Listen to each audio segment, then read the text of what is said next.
Usa ang tulunghaan sa Edenton Mission College Incorporated sa natabangan sa usa ka kilometrong farm to market road nga gi-turn over sa barangay Sison, Maitom, Sarangani Province.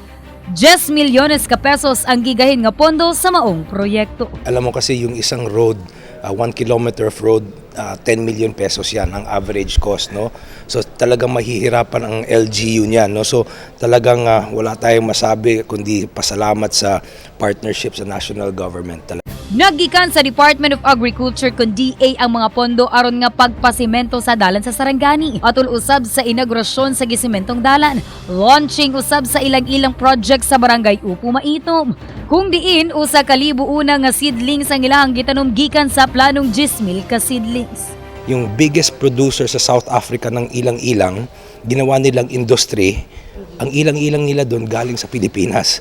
So ibig sabihin, hindi lang market, ang pinakamaganda na ilang-ilang matagpuan natin dito sa Sarangani Province, no? So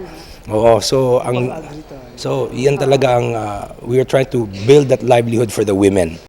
Plano nilang sunod mutanom og anaa sa 10,000. Nasayran nga ang ilang-ilang ang ginagamit aron nga makamugna og perfume.